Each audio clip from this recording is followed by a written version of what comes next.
commercial viability, Kyle? Yes, you're right. We don't have it. However, it's episode 100, Kyle. And you know what? This episode has been a long time coming, and it's obviously going to be great. You feel it. There's something in the air tonight, even though it's the morning. Phil Collins. You ever heard of him, Kyle? So DarbyCast, episode 100. Will this be a Europe Tuesday, an Economics Wednesday, a Politics Thursday, Sports Monday? Kyle, we used to do those. I don't know if this is going to be about sports. It would make the most sense to throw this episode into the catch-all that is Wildcard Friday. Wildcard Friday is so relaxed in constraints that you almost want to just say like, hey, tighten it up. And when I say you, I obviously mean dopes. Because nobody with an ounce of sense is ever saying anything like that. If you're a DarbyCast doctor, and what a doctorate that is, let's take a little time to reflect upon that. Say you're jumping in on episode 100, and this is your first go of it. You're like, hey, what am I getting into? My name's Mason, or Scotty, or maybe David. We've got listeners in Spanish-speaking countries. Boom, gotcha. You're like, what am I getting into? A doctorate program. That's what you're getting into. And a challenging one at that.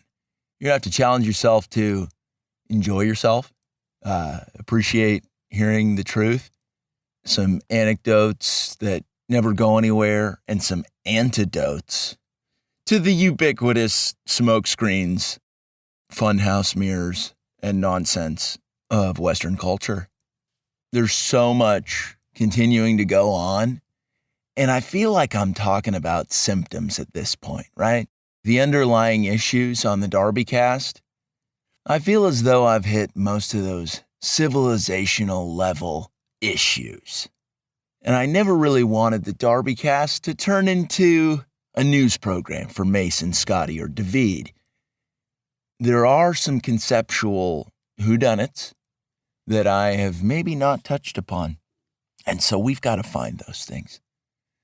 People are wondering, hey, jackass, how come you don't put out episodes regularly? And let me tell you, it's because you can't monetize something like the DarbyCast. At least not at this juncture. Very difficult to throw something together and be like, yeah, these woke people are fairly malicious and malevolent. And then you get people who say crap like, no, but they say that they're the good guys. And they're anti-racist, so they must be. Like, what, are you saying you're a racist? And it's like, boy, is this whole culture race-obsessed. What a mess, right? What a mess. But yeah, you got to give pushback. That's the essence of the DarbyCast. If you're newer, you're like, oh boy, did I need to hear about the importance of telling the truth. And if you're a sharp veteran who owns more than one suit, or a tasteful cocktail dress that shows off your figure, if you're a lady, you understand that telling the truth is of the utmost importance, especially in times like these. And I've had some long thinks in between episodes because I'm like, man, have I just blown it? Have I ruined stuff for myself by doing this? And the answer to that is no. The answer to that is an unequivocal and resounding get bent. Okay. You got to stand up to those thoughts of second-guessing yourself. Maybe this podcast episode just becomes an Inspiration Saturday, right? Kyle, can you make it here on Saturdays? Can you make it to the studio? It's going to be difficult for you. I get it. But let's talk about the important stuff that matters. I saw a kid walking across a crosswalk in a full soccer uniform, but he was wearing Crocs.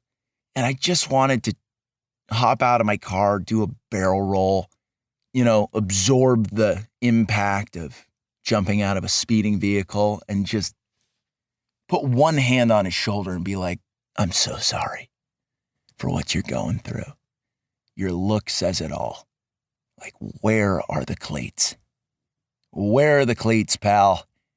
And I don't know if he would have had a good answer. He probably would have said something like, my dad sucks. And he wouldn't have been wrong. He totally wouldn't have been wrong. Let's talk about other things that matter, okay? The Rock with Sean Connery. Sean Connery passed away, and that's not okay. But what a metaphor that movie was, and still is, for stepping up and being a hero. Nicolas Cage, Stanley Goodspeed. In your life, consider that you are a shaper of reality with the truth that you tell. And then think about how that relates to Special Agent Stanley Goodspeed, played by Nicolas Cage, who dismantled rockets, took out the guidance chips, and prevented the city of San Francisco from getting wrecked with a biological nerve damage agent. Do you see how that's a lot like just kind of telling the truth in general? You must.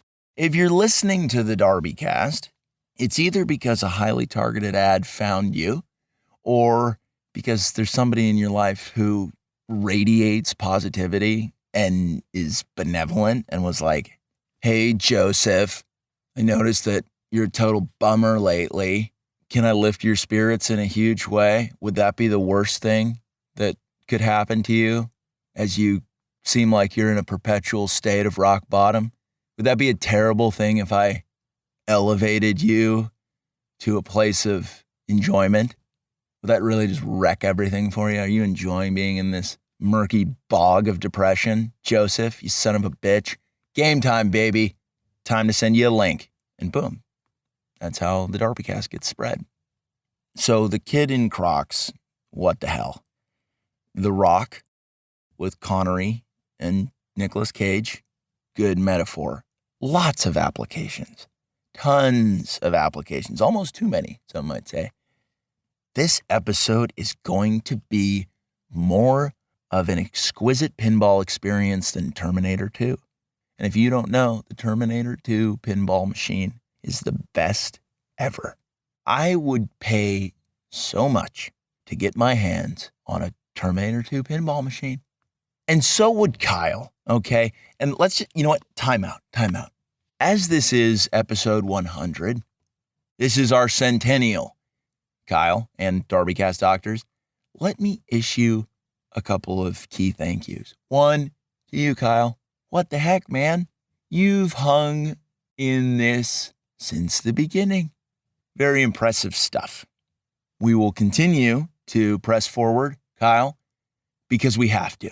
There's simply no excuse for not putting out excellent content and blowing people's minds and treating them super right with saying things that are so borderline inappropriate in their correctness. Do you understand why that's important? Of course you do, Kyle. You're nodding at me feverishly, and I appreciate that. Let me issue a warm thank you to you, the DarbyCast doctor, the individual listener. Wow, I'm right in your ear right now, and I'm so happy that you're saying this rocks. Or if you hate this and you've been giving it the time of day to just get pissed all the time, I love you so much. If that is who you are, if you're the person who's like, I hate this, but I'm going to listen to every episode, that's fine. Sure, do I like the people who enjoy the show quite a bit better? Of course. But you got to love the haters too. I've been reading a little bit about compassion and loving thine enemies, a book that talks about that. You ever heard of it? And that's tough. And that is tough. And some people right now are saying, hey, enemies don't exist. We don't have any enemies. Not in this country. We're all friends. You son of a bitch. Let me tell you about all my friends. Random lady in Chicago I've never met. She and I are pretty tight. I am an intersectional love beast. Show me anyone and I will will them into my inner circle. Love that hustle, right? But that's a challenge, right? How do you keep loving on some of these folks who are just like they're a little bit batty? It's a little bit tricky, right? Little bit tricky. How do you bless those who curse you? I'm still trying to figure it out. I promise I'm trying to figure it out. There are days when I'm not okay at it. I'm way worse than okay. But let me go back into the thank yous, okay? Thank you to my editor who reviews these podcasts before they get blitzed out to the public. What an arduous and complicated job that is to be like, is this right? Like, I'm listening to this. Should this go out? But she does it every time. She is a personal hero of mine. I got to throw that thank you out there. What about big thank yous to the guests? Illuminati Mike, Forrest Galante, Maddie J, Z, otherwise known as Z Money. Great guys. Some people are saying, how come you never have chicks on the show? And to that I say, aren't there like a ton of chick shows out there where there's like interviewing, what's that one called, Kyle? Call Her Daddy? Call Her Daddy. Call Her Daddy? How do you pronounce that to get the correct meaning? Very different interpretations based on emphasis of the individual word. Call her daddy. Call her daddy. Call her daddy. Like, which one is it? I don't know.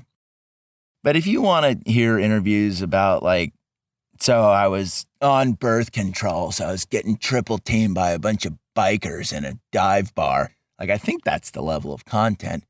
This show isn't necessarily that. But that's the beauty of podcasts, right? There's a lot of content out there. You can get a taste of whatever makes the most sense for you on any given day. I was having heavy flow on my period, and then I decided that I was going to use it in a pancake recipe because I was on the Discovery Channel at Shark Week, and I learned a little about blood because I just wanted to attract some sexual predators, and I think sharks are predators. Are these the thoughts that are happening on Call Her Daddy? Maybe. I think so. And everybody's like, wow, this chick is so impressive. What a great individual. I'm like, she sounds like kind of a run-of-the-mill tramp. Like she's just getting flipped 10 ways till Tuesday, and she just invites a bunch of other wino skanks on there. Listen, I haven't listened to the show, full disclosure. Maybe it's great. Maybe I'm giving a scathing review of something on which I am not an expert, but surprise, surprise, I bet you it's true. That's kind of how the DarbyCast works. You shoot the shot. I shoot the shot. I'm just going to go ahead and say that. And then it just lands. Pretty cool. I feel as though I am to the sport of podcasting. Here's a little sports talk for you. As Steph Curry is to basketball, where it's like, you better watch it because I'm going to launch from anywhere and it's going to splash. Kyle, is Steph Curry even a relevant athlete anymore? I haven't watched the NBA since they partnered with China. I really lost interest in the Chinese Basketball Association. Have they rebranded yet officially? I don't know. But let's kind of talk about stuff that matters. Do I have any more thank yous, Kyle, that I've missed? That was obviously a joke because you got to give it up to JC, my boy. And that's it. Those are the ones that I have. And if you're kind of an inner circle DarbyCast doctor and you know who you are, you're somebody with whom I communicate regularly via text message or otherwise, let me go ahead and issue a thank you to you for encouraging and being like, hey, I like this a lot. Or you could have done better, but I appreciate the journey. Peace be the journey. Cool Runnings. Good movie. John Candy was in that. He was also in Home Alone 1. We talked about Home Alone a couple episodes ago. Pretty cool if you actually think about it. So let's get into other stuff that matters moving forward. Not just the kid who was a train wreck at 9 years old. The kids are train wrecks now. I wouldn't be surprised if I was just out in the world and I saw an 11-year-old nursing a neat whiskey, sitting on a park bench, smoking a cigarette and being like, oh, boy, this economy. Like, that wouldn't even surprise me at this point. I'm pretty desensitized to people having a really bad time. Like, that's still heartbreaking and tragic, but it's not out of the question anymore. A decade ago, that would have been much more concerning to me, but I'm like, he's probably got a podcast too, and he's just trying to figure it out, push forward, do all the creative stuff, make sure it happens. I have kind of a laundry list of things that I need to address. That's what happens when you take 2-month breaks to make serious deals. Okay. There have been deals made in this interim period where I just business the hell out of business as a concept. Okay. I just stare at the concept of business and I say, good luck, business. You're going to need it. And then I just kind of go out and crush it. That's something I've been doing, in case you were wondering. If you weren't wondering, you're getting it anyway. Let's talk about dramas on the network TNT. Does anybody watch them? I don't know. There's so much content out there these days. Can you imagine disclosing to somebody, like, I've been watching this killer drama on TNT? You're going to lose friends if you do something like that. You are. They're immediately going to write you off as being like, boy, you just don't have a lot going on upstairs. And that's going to segue me into a point, as making an observation always does. How do I choose my friends? Some of you have been wondering over this journey. First filter is if they watch TNT dramas, they're out. Second filter, they've got to be funny. Third filter, they have to be interesting.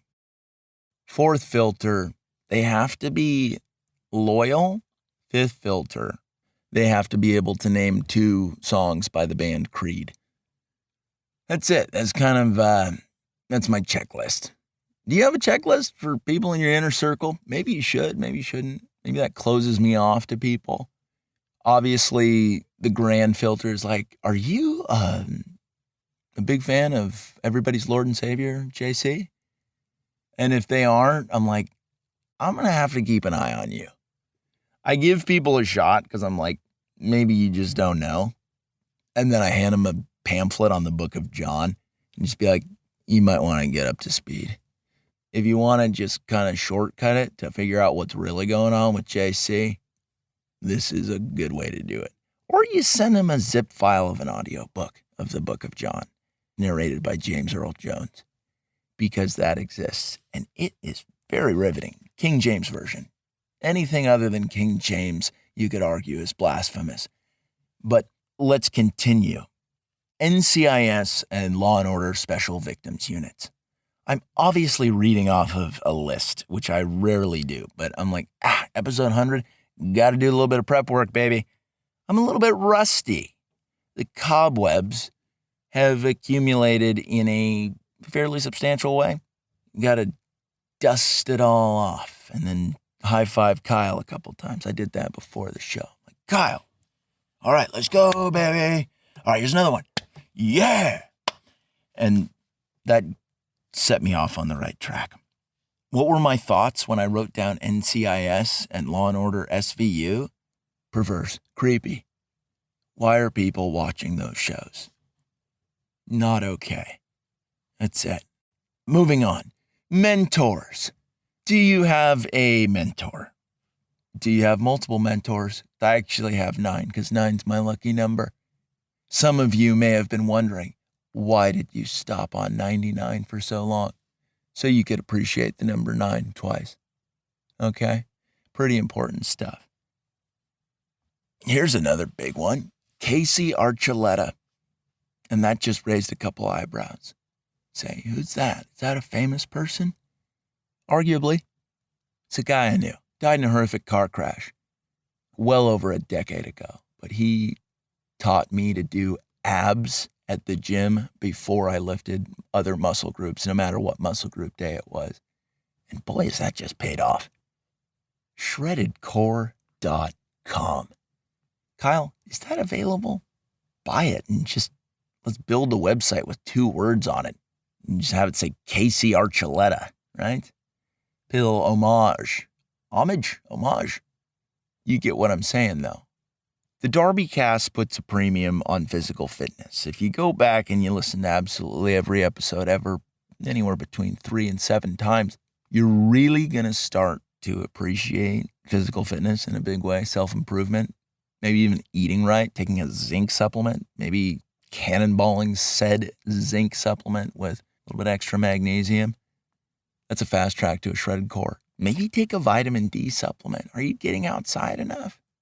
I don't know if I am, because I'm crushing too many deals in an office, and I'm saying to Alexa and Sandeep and Danny and Sylvia and Brian and Carly and Jackie and Rip. Going through my emails, there's a guy named Rip. Wow, what a player. Why don't you save some puss for the rest of us, huh, Rip?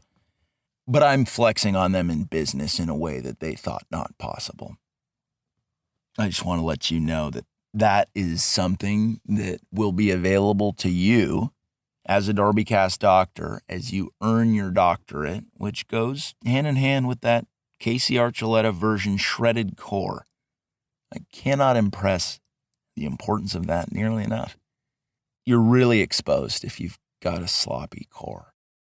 Work the transverse abdominals. That's the rotational plane. You could do crunches forever and be a total dope and succumb to a back injury. But I want you to work on the transverse abdominal plane. Look up the exercise wood choppers or wood cutters, depending on the source. That's going to maximize your core in a way that you're like, whoa.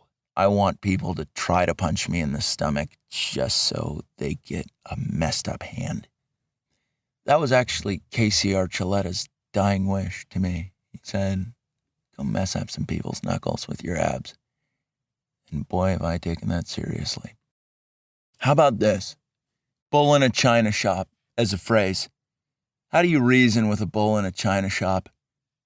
You can't. Good answer. You arrived there in your head before I even said it, and that's important. What are you going to talk a bull in a china shop? And you say, let's hash this out. Let's take a couple of these teacups, maybe brew up some chamomile and do this thing right.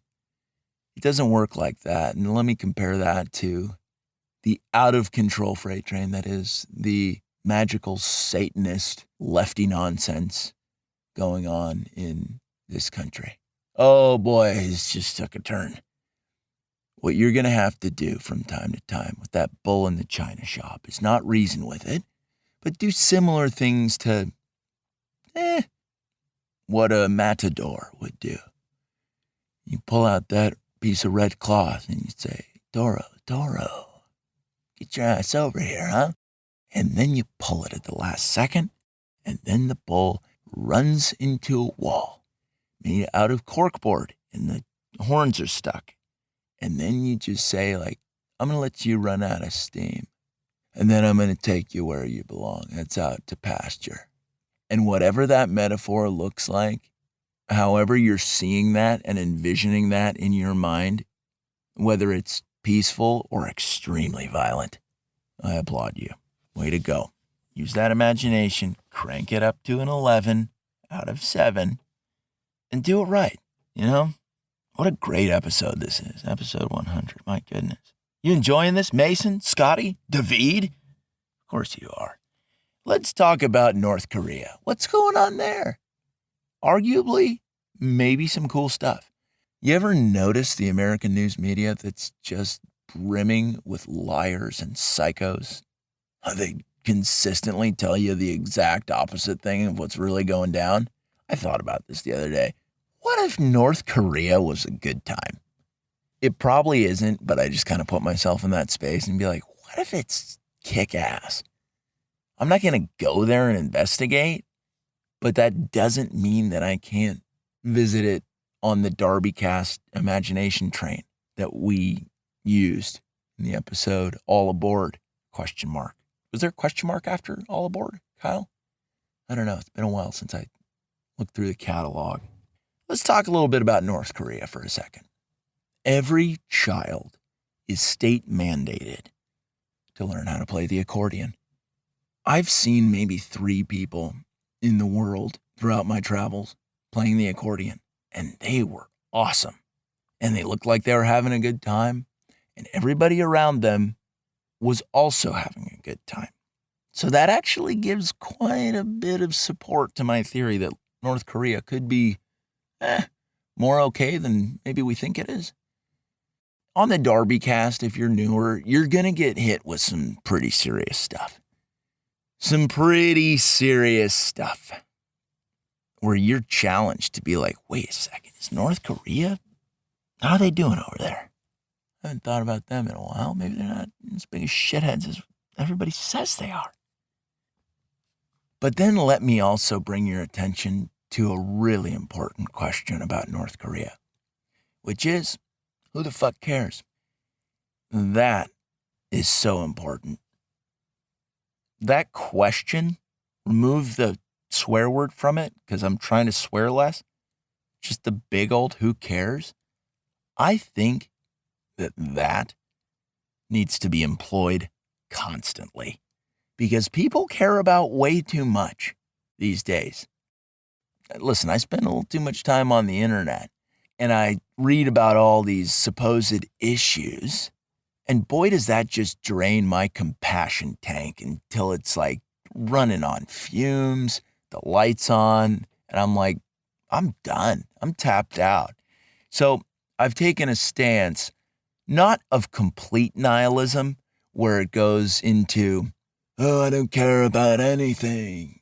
You know, kind of that whiny pussy space. Nothing matters, Dad. You know, it's not that. It's not that. But, you know, I kind of reserve my caring and compassion for my immediate geographic surroundings. People these days would say, hey, that's evil as can be. And I'm going to tell you that's not at all.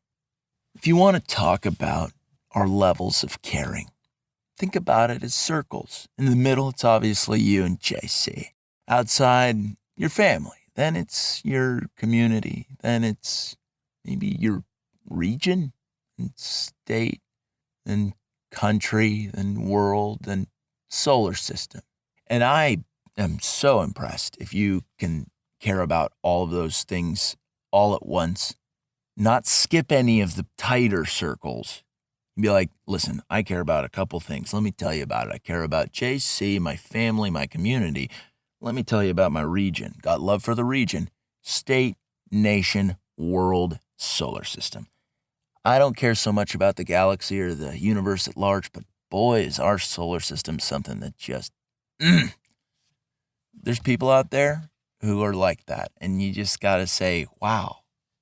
But if you want to talk about an issue, right, how many people have just in this past 6 years just turned their backs on their family or their community or their region? And they're like, Northern Arizona, I don't give a rip about you. And it's like, it's wrong. People just kind of jump those hoops. They jump out of those high impact meaning circles. They go straight to the fringe. And like, I just want the world to get along. And it's like, you have no spiritual foundation on which to stand. So that's going to be tricky. Also, you haven't spoken with your family in quite some time. You have no friends or tightly knit community. You have no idea what's going on in your region. Okay. So maybe we just kind of reel it in a little bit. People say, that's evil as can be, you son of a bitch. And that's when you say, you're wrong, bull in a china shop who just wants to break shit. Yeah. If you're too busy caring about the world, but you're not tending to the innermost gardens of your circles of meaning, get out. Get out. I don't want you in my region. So that's important. In North Korea, there are 17 allowable haircuts for females. And boy, do I respect the shit out of that. Gals are so wound up in the barrage of advertisements that get volleyed their way on a daily basis. Picture this, if you're a dude. Imagine if you got a gajillion ads a day because you were on your phone comparing yourself to all your friends and wondering who was the hottest. I know that's a bit of a stretch, but chicks do this. All the while, you're getting told how to be, how to look, and what to do. You know, chicks in this country, they're getting ads from L'Oreal Paris, which is probably made somewhere in Wisconsin or something.